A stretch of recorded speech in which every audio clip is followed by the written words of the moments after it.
بسم اللہ الرحمن الرحیم فصل القیاس الشعری۔ قیاس کی جو مادے کے اعتبار سے تقسیم تھی اس اعتبار سے چوتھی قسم ہے قیاس شعری۔ قیاس شعری کیا ہوتا ہے؟ قیاس مؤلف من المخیلات، یہ خیالی باتوں سے مرکب قیاس شعری کہلاتا ہے۔ اس میں خیالی باتیں یعنی خیال سے گھڑی ہوئی باتیں وہ ذکر کی جاتی ہیں۔ الصادقۃ او الکاذبہ، اب وہ سچی بھی ہو سکتی ہیں اور جھوٹی بھی ہو سکتی ہیں۔ اب خیال سے کوئی بات بنائیں گے تو وہ کبھی سچی ہوگی اور کبھی جھوٹی ہوگی، تو سچ بھی ہو سکتا ہے جھوٹ بھی ہو سکتا ہے، دونوں طرح کی باتیں اس میں آ سکتی ہیں۔ اور پھر جھوٹی ہیں تو وہ ممکن بھی ہو سکتی ہیں اور محال بھی ہو سکتی ہیں۔ جھوٹ تو اس اعتبار سے نا کہ ابھی ایسا نہیں ہوا لیکن آئندہ ایسا ہو سکتا ہے، ایسا ہو تو سکتا ہے لیکن ہوا نہیں، اور ایک ایسا ہو ہی نہیں سکتا، ایسا ناممکن ہے۔ تو دونوں طرح کے مقدمات اس میں شامل ہوں گے، ٹھیک ہے۔ الموصلۃ فی النفس قبضا و بسطا، جو سچے ہوں یا جھوٹے ہوں فائدہ اس سے کچھ نہ کچھ ہو، جھوٹے ہیں تو اس سے کچھ نہ کچھ تو فائدہ ہونا چاہیے، تو وہ فائدہ کیا ہے کہ وہ نفس میں تاثیر کرتے ہیں، سننے والے کو اس سے سننے والے کے اندر کوئی تاثیر پیدا ہوتی ہے، قبض اور بسط، یا قبض کی تاثیر یا بسط کی۔ قبض کا مطلب غم پیدا ہو جاتا ہے، یا بسط کا مطلب خوشی پیدا ہو جاتی ہے، ٹھیک ہے۔ اسی کو آگے انہوں نے ترغیب و ترغیب سے بھی ذکر کیا ہے کہ ڈرانا، کسی چیز سے بچانا یا کسی چیز کی طرف رغبت دلانا۔ تو بہرحال کبھی کسی چیز سے ڈر پیدا کرنا مقصود ہوتا ہے، یا کسی چیز سے انس پیدا کرنا مقصود ہوتا ہے، انسیت پیدا کرنا مخصوص ہوتی ہے، یا کبھی ڈر پیدا کرنا غم پیدا کرنا محسوس ہوتا ہے مقصود ہوتا ہے، اور کبھی خوشی پیدا کرنا مقصود ہوتی ہے۔ تو یہ مختلف مقاصد ہوتے ہیں جس کی وجہ سے یہ خیالی اور سچے یا جھوٹے مقدمات کو استعمال کیا جاتا ہے۔ سچے بھی ہو سکتے ہیں اور جھوٹے بھی ہو سکتے ہیں لیکن خیالی ہوتے ہیں، ٹھیک ہے۔ وَلِلنَّفْسِ مُطَابَعَةٌ لِلتَّخْیِیلِ كَمُطَابَعَتِهِ لِلتَّصْدِیقِ بَلْ أَشَدُّ مِنْهُ۔ انسان، نفس، انسان یا عقل کہہ لیں یا لوگ کہہ لیں کہ لوگ ان خیالی باتوں کے پیچھے لگتے ہیں، لوگ ان خیالی باتوں کے پیچھے لگتے ہیں، اس کو مان لیتے ہیں جس طرح کہ وہ تصدیق کو مانتے ہیں۔ نفس اس کی پیروی کرتا ہے جس طرح تصدیق کی پیروی کرتا ہے۔ ایک سچی بات کی جائے تو دل، دماغ، عقل اس کو قبول کر لیتی ہے نا، تو اسی طرح ان خیالی باتوں کو بھی قبول کر لیتی ہے۔ بل اشد منہ، بلکہ بعض کا تو تصدیق سے بھی زیادہ اس کو قبول کرتی ہے، عقل اس کو اور زیادہ قبول کرتی ہے، کیونکہ اس میں بنا کر ایک بات پیش کی جاتی ہے نا۔ کسی چیز کو اگر سیدھا سیدھا بیان کیا جائے تو عقل اس کو قبول نہیں کرے گی، تو اس کو خوبصورت بنا کر بڑھا چڑھا کر پیش کیا جائے تو عقل اس کی طرف مائل ہوگی۔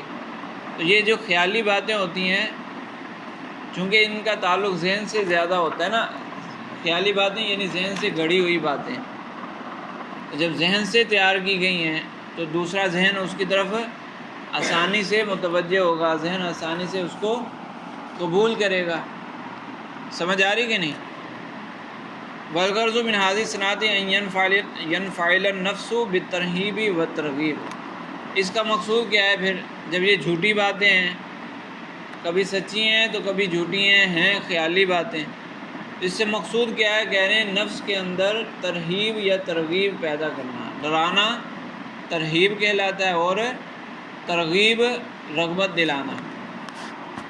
مثال کے طور پر گھر میں چھوٹے بچوں کو دوائی پلانی ہوتی ہے تو کیا کہا جاتا ہے؟ میٹھی ہے، بچہ میٹھی چیز سے خوش ہوتا ہے، میٹھی چیز کی طرف لپکتا ہے، اور دوائی کا نام سن کے جب اس کے ذہن میں تصور ایک قائم ہو جائے نا کہ دوائی کڑوی ہوتی ہے، تو جیسے اس کو ماں کہتی ہے کہ دوائی پی لو تو وہ بھاگتا ہے کہ نہیں مجھے نہیں پینی، لیکن ماں کہتی ہے کہ یہ میٹھی ہے، یہ والی دوائی میٹھی ہے پی لو، تو وہ پھر متوجہ ہو جاتا ہے۔ تو یہ جھوٹی بات ہو گئی، میٹھی تو نہیں ہے دوائی، تو اس کو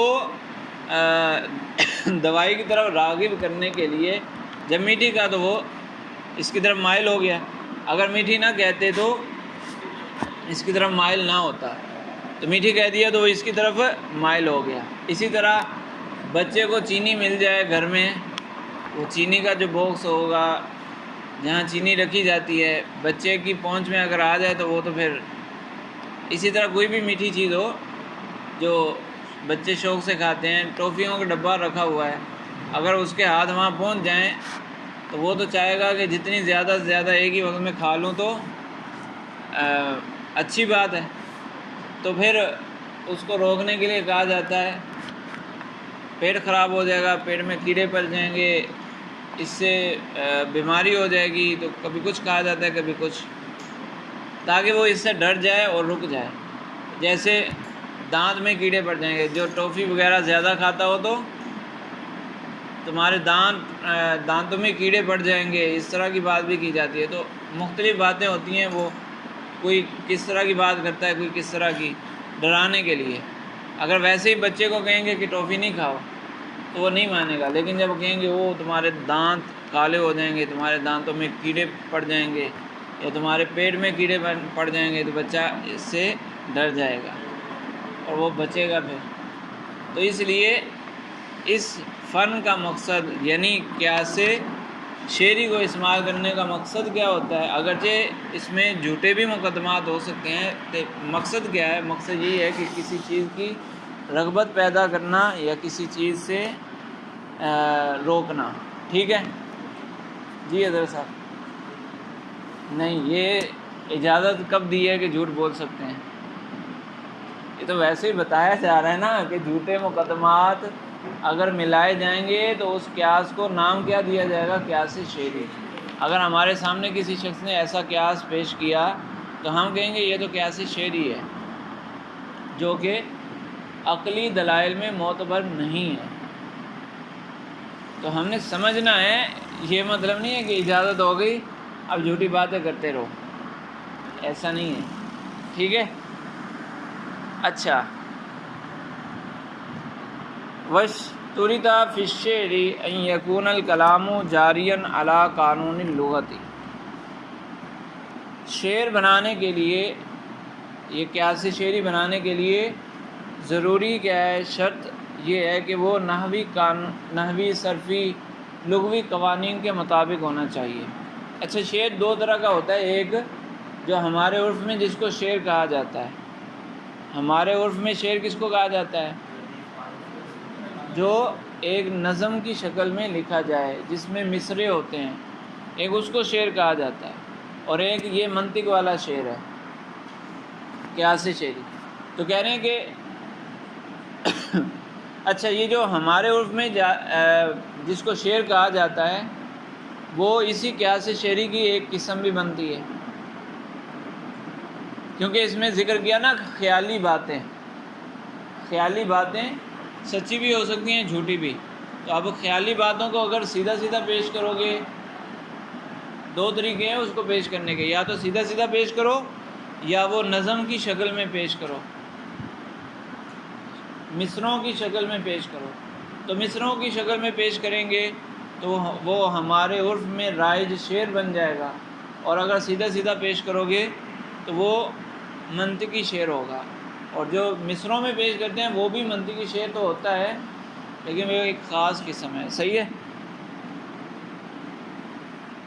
اچھا، تو پہلی شرط تو یہ ہے کہ وہ لغوی قوانین کے مطابق ہونا چاہیے، یعنی صرف و نحو کے مطابق، اور نحو کے قوانین بھی پورے پائے جائیں، اس میں نحو کے قوانین پر عمل ہو، صرف کے قوانین پر عمل ہو، لغت کے اعتبار سے اس پر عمل کیا جائے. مشتملاً علی استعارات بدیعۃ رائقۃ، اسی طرح یہ تشبیہات استعارات پر مشتمل ہونا چاہیے. استعارہ آپ نے کچھ اصول شاشی میں تھوڑا سا پڑھا ہوگا، مزید تفصیل دروس البلاغہ میں آئے گی. تشبیہ، استعارہ، مجاز، اس میں کیا فرق ہے، بلغاء کے ہاں کیا فرق ہے، اصولیوں کے ہاں کیا ہے، بلغاء کے ہاں کیا ہے، تو وہ وہاں تفصیل آئے گی. لیکن تھوڑا سا تصور تو ہے نا آپ کے ذہن میں. استعارہ کا مطلب کوئی لفظ بولا جائے لیکن مراد کچھ اور لیا جائے، لغوی معنی اس کا مراد نہ لیا جائے. مجاز سمجھ لیں، مجاز تشبیہات کو استعمال کیا جائے. تو شعر کے اندر پہلی شرط تو یہ ہوئی کہ وہ قوانین کے مطابق ہونا چاہیے. دوسری شرط یہ ہے کہ وہ تشبیہات، استعارات، مجازات پر مشتمل ہونا چاہیے. خوبصورت استعارے اس میں استعمال کیے جائیں، خوبصورت تشبیہات استعمال کی جائیں. مشتملاً علی استعارات بدیعۃ رائقۃ، وہ نت نئے استعارات اور خوشنما استعارات پر مشتمل ہو. تشبیہات انیقۃ فائقۃ، اسی طرح خوبصورت بلند تشبیہات پر مشتمل ہونا چاہیے. بحیث یؤثر فی النفس تأثیرا عجیبا، اس طرح کہ پھر وہ نفس کے اندر ایک خاص اثر پیدا کرے. اب جو ہمارے مروجہ شعر ہیں، اگر اس کو سیدھی بات میں پیش کیا جائے تو دل اس کی طرف اتنا مائل نہیں ہوتا، لیکن اگر اس کو تشبیہات کے ذریعے پیش کیا جاتا ہے تو دل اس کی طرف مائل ہوتا ہے. ایک عجیب سی کیفیت پیدا ہو جاتی ہے دل میں، ان اشعار کو سن کے ایک عجیب کیفیت پیدا ہو جاتی ہے. اچھا، وَيُورِثُ فَرْحًا أَوْ يُوجِبُ طَرْحًا، یا تو وہ خوشی کو پیدا کرے یا پھر غم کو پیدا کرے. وَمِن ثم لَا يَجُوزُ فِيهِ اسْتِعْمَالُ الْأَوَّلِيَّاتِ الصَّادِقَةِ، تو جب شعر کے لیے یہ شرط ہے کہ اس میں استعارات، تشبیہات استعمال کی جائیں، تو پھر اس میں اولیات کو استعمال نہیں کیا جا سکتا. جو بدیہی کی پہلی قسم تھی نا اولیات، اس کو شعر کے اندر استعمال نہیں کیا جا سکتا. جو کہ یقینی طور پر سچے قضایا ہوتے ہیں، ان کو اس میں استعمال نہیں کیا جا سکتا. وَيُسْتَحْسَنُ اسْتِعْمَالُ الْمُخَيَّلَاتِ الْكَاذِبَةِ، اور جتنا گڑ ڈالو گے اتنا ہی میٹھا ہوگا، تو جتنا جھوٹ ڈالو گے اتنا ہی اچھا شعر بنے گا. وَيُسْتَحْسَنُ اسْتِعْمَالُ الْمُخَيَّلَاتِ الْكَاذِبَةِ، اچھا سمجھا جاتا ہے خیالی جھوٹے مقدمات کو استعمال کرنا. اس میں جھوٹ ڈالنا یہ اچھا سمجھا جاتا ہے. جس نے کیا سے شعری بنانا ہو، اس میں جتنا جھوٹ ہوگا اتنا ہی اچھا ہوگا. جیسا کہ کما قال العارف الکنجوی مخاطباً ولدہ فلذۃ کبدہ، عارف گنجوی یہ کوئی شعر نظموں کی کتاب ہے، جس طرح وہ آپ نے سنا ہوگا کریمہ سعدی ہے، بوستان ہے، گلستان ہے. اسی طرح ایک کتاب ہے، اس کا نام ہے سکندر نامہ. کتاب کا نام ہے سکندر نامہ، اور اس کے مصنف ہیں عارف گنجوی. تو انہوں نے اپنے بیٹے کو نصیحت کرتے ہوئے وہاں ذکر کیا. انہوں نے کہا در شعر مپیچ، شعر کے اندر اپنی بات کو نہ لپیٹو، اپنی بات کو شعر کے اندر نہ لپیٹو. ودر فن او، کہ اس فن کے اندر، فن شعر کے اندر، چوں اکذبوس احسن ہو، جتنا جھوٹا ہوگا اتنا ہی اچھا ہوگا. تو تم سچ بولو ہمیشہ، جھوٹ کی طرف نہیں جانا، شعر کی طرف نہیں جانا، کہ اپنی بات کو شعر میں لپیٹو گے تو اس میں اگر سچی بات کرو گے تو لوگ قبول نہیں کریں گے، وہ شعر پھر صحیح بنے گا نہیں. اور اگر شعر کو صحیح بناؤ گے، خوبصورت بنانا چاہو گے، تو اس میں جھوٹ ڈالنا پڑے گا. تو جتنا جھوٹ ڈالو گے اتنا ہی اچھا ہوگا. تو اس لیے اپنی بات کو سیدھا ہی پیش کرو، شعر میں نہ لپیٹو. وَقَوْلِ الْقَائِلِ يَصِفُ الْخَمْرَ، ایک شاعر نے شراب کی توصیف کرتے ہوئے، شراب کی تعریف کرتے ہوئے اس نے ذکر کیا، لَهَا الْبَدْرُ كَأْسٌ، شراب کے لیے یہ عربوں کی شاعری انہی چیزوں پر ہی گھومتی ہے. وہ شراب کی تعریفیں کر رہے ہیں، گھوڑوں کی تعریفیں کر رہے ہیں، تلواروں کی تعریفیں کر رہے ہیں، کبھی کسی کی بہادری کی تعریفیں کر رہے ہیں. تو عربوں کے اشعار میں یہی چیزیں ملتی ہیں. تو اس لیے یہ کسی عرب کا شعر ہے. تو اس نے کہا لہل بدر کاسن، کاس پیالے کو بولتے ہیں، بدر 14ویں کے چاند کو. کہہ رہے ہیں کہ شراب کے لیے 14ویں کا چاند پیالہ ہے. پیالے میں ڈالی جاتی ہے نا شراب، تو وہ پیالہ کوئی عام پیالہ نہیں ہے، 14ویں کا چاند شراب کا پیالہ ہے. وہی شمسن، اور خود شراب کیا ہے؟ سورج ہے. یدیرھا ہلال، اس کو گھماتا ہے ہلال. ہلال پہلی کے چاند کو بولتے ہیں نا، ابتدائی ایک دو تین تاریخوں کا جو چاند ہوتا ہے اس کو ہلال کہتے ہیں. غالباً 3 تاریخ تک ہلال کہلاتا ہے. تو پیالہ، وہ شراب پینے کا طریقہ کار یوں ہوتا تھا کہ وہ ایک پلانے والا ہوتا تھا، وہ باری باری سب کو دیتا تھا. تو وہ یا تو ایک دفعہ پیالہ بھر کے ایک کو دیا، پھر دوسری دفعہ بھر کے دوسرے کو دیا، یا بڑا پیالہ ہے تو بھر کے ایک کو دیا، وہ پھر آگے منتقل کرے گا، پھر وہ آگے منتقل کرے گا. تو اس کو کہتے ہیں یدیرو، گھومنا، گھمانا. پیالے کا گھمانا کا مطلب ایک پی کے پھر دوسرے کو دے دے، دوسرا تیسرے کو دے دے، یا وہ جو پلانے والا ہے وہ باری باری سب کو دے. تو کہنے وہ ہاتھوں سے دے گا نا، تو ہاتھوں میں ناخن ہوتے ہیں، اور ناخن کی شکل اس ہلال سے ملتی ہے نا. تو کہہ رہے ہیں کہ وہ ہلال اس کو گھما رہا ہے. وَكَمْ يَبْدُو إِذَا مُزِجَتْ نَجْمٌ، شراب کو جب ملایا جائے تو جھاگ پیدا ہوتی ہے، یا اس کو اس میں ڈالا جائے نا، یعنی جگ سے اس پیالے میں ڈالا جائے گا تو جھاگ پیدا ہوگی. اور جاگ کو اس نے تشبیہ دی ہے ستاروں سے، کہ جب اس کو ملایا جائے تو اس سے کتنے ہی ستارے ظاہر ہوتے ہیں. تو اب یہ سارا تشبیہی کلام ہے اور بڑی باتیں کر دی اس نے. شراب کی حیثیت کیا ہے؟ جس کو چاند سے، اس پیالے کو چاند سے ملا دیا اور سورج سے ملا دیا. تو ان کی تو زندگی کی کمائی شراب ہوتی تھی نا عربوں کی، تو اس لیے وہ اس طرح کی تعریفیں کر رہا ہے. جب یہ ملایا جائے، جب اس کو پیالے میں ڈالا جائے، یوں کہہ لیں، یا مختلف چیزیں بھی ملائی جاتی ہیں نا، خالص شراب کے ساتھ کچھ اور بھی ملایا جاتا ہے، تو وہ کہہ لیں. وقال شاعر لا تعجب بلا غلالتہ، ایک شاعر نے کہا کہ میرے دوست کی قمیض پھٹی ہوئی ہے تو اس کی پھٹی پرانی قمیض پر کوئی تعجب نہ کرو. قد ذرا اسرارہ علی القمر، کہ وہ چاند پر قمیض پہنائی گئی ہے اور اس میں وہ بٹن وغیرہ ٹانکے لگائے گئے ہیں.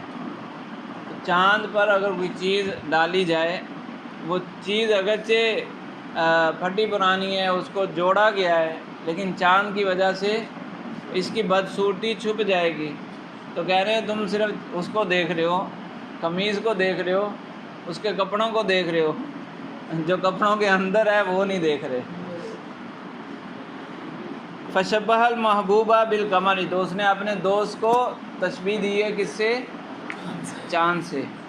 وقال لا تعجب من انشقاق غلالتہ، اس کے قمیض کے پھٹنے پر تم تعجب نہ کرو، لأنہ قمر، کیونکہ وہ محبوب تو چاند ہے، ذر علیہ الغلالۃ، کہ اس پر قمیض، پھٹی ہوئی قمیض پر بٹن لگائے گئے ہیں.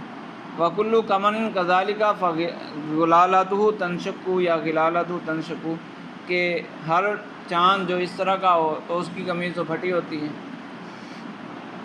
تو نتیجہ نکلے گا کہ غلالۃ المحبوب تنشق، محبوب کا قمیض پھٹا ہوا ہے. وقد ينتج اجتماع النقیضین، اور کبھی کبھی قیاس شعری سے جو نتیجہ حاصل ہوتا ہے وہ اجتماع نقیضین بھی ہو جاتا ہے. حالانکہ ہم نے پیچھے پڑھا نا کہ اجتماع نقیضین محال ہے، ارتفاع نقیضین بھی محال ہے. کبھی کبھی نقیضیں جمع ہو جاتی ہیں، کیونکہ شروع میں ذکر کر دیا نا کہ قیاس شعری میں جھوٹے مقدمات اور محال مقدمات بھی ہو سکتے ہیں، جھوٹے ہوں تو ممکن بھی ہو سکتے ہیں اور محال بھی ہو سکتے ہیں، تو اجتماعی نقیضہ محال ہے تو وہ یہاں آ سکتا ہے۔ جیسے انا مدمن الحوائج باللسان، میں اپنی حاجتوں کو زبان سے چھپاتا ہوں، یعنی زبان کے ذریعے اپنی پریشانیوں کو بیان نہیں کرتا۔ مظہرها بالمدامع، اور اپنی پریشانیوں کا اظہار کرتا ہوں آنسوؤں کے ساتھ۔ وکل مدمن الحوائج صامت، اور جو بھی اپنے پریشانیوں کو چھپائے وہ کیا ہوگا؟ خاموش ہوگا۔ وکل مظہرها متکلم، اور جو اپنی پریشانیوں کو ظاہر کرے گا وہ کیا ہوگا؟ بولنے والا ہوگا۔ تو نتیجہ نکلے گا انا صامت متکلم، میں بولنے والا ہوں اور چپ ہوں، میں چپ بھی ہوں بولنے والا بھی ہوں، تو یہ تو اجتماعی نقیضین ہے نا، جو بول رہا ہوگا وہ چپ نہیں ہوگا، جو چپ ہوگا وہ بول نہیں رہا ہوگا، تو اجتماعی نقیضین ہو گیا یہاں۔ لیکن چونکہ قیاس شعری ہے اس لیے اس میں کوئی مسئلہ نہیں ہے۔ ولا یشترط الوزن فی الشعر عند ارباب المیزان، میں نے بتایا کہ منطقیوں کے نزدیک جو شعر ہے اور ہمارے عرف میں شعر، ہمارے عرف والا شعر اسی شعر کا ایک حصہ ہے، اس لیے کہہ رہے ہیں کہ منطقیوں کے نزدیک وزن شرط نہیں ہے، بغیر وزن کے بھی پیش کرو گے تو وہ شعر ہی کہلائے گا۔ نعم یفید حسناً، ہاں اگر وزن کی صورت میں اس کو پیش کرو گے تو اس میں خوبصورتی بڑھ جائے گی، خوبصورتی میں اضافہ ہو جائے گا۔ والکلام الشعری اذا انشد بصوت طیب، اور اگر یہ کلام شعری جو وزن والا ہو اگر اس کو خوبصورت آواز سے پڑھا جائے، ازداد تاثیرہ فی النفوس، دلوں میں اس کا اثر بڑھ جاتا ہے۔ حتی ربما یزیل فرط البہجۃ العمائم عن الرؤوس، یہاں تک کہ بعض اوقات خوشی کی زیادتی کی وجہ سے یا خوشی کی زیادتی سروں سے امامیں اتار دیتی ہے۔ تو جیسے نعت پڑھی جا رہی ہے اور خوبصورت آواز سے نعت پڑھی جا رہی ہے تو سننے والے وجد میں آ جاتے ہیں تو امامیں گر جاتے ہیں۔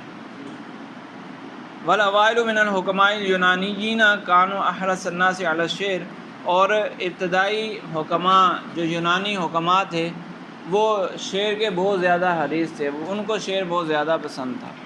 تو بہرحال خلاصہ یہ ہوا کہ وہ قیاس جو خیالی باتوں سے مزین کیا جائے وہ قیاس شعری کہلاتا ہے۔ اب منطق کے اعتبار سے تو اس میں جھوٹے مقدمات زیادہ معتبر ہیں، زیادہ اچھا یہ ہے کہ اس میں جھوٹ بولا جائے، لیکن شرعی اعتبار سے جھوٹ بولنا درست نہیں ہے۔ تو اشعار جو مروج اشعار ہیں، ہمارے ہاں مروج جس کو شعر کہا جاتا ہے، وہ تشبیہات پر مشتمل ہو، اچھی بات ہے، جتنی زیادہ اچھی تشبیہات استعارات استعمال کیے جائیں گے تو وہ تو درست ہوگا، لیکن شعر میں بھی جھوٹ سے بچنا چاہیے۔ ٹھیک ہے، تو یہ ہو گیا قیاس شعری۔ مقصود بھی اس کا بتا دیا کہ اس کا مقصد کیا ہے، کہ یا تو کسی چیز سے روکنا یا کسی شے کی ترغیب دینا۔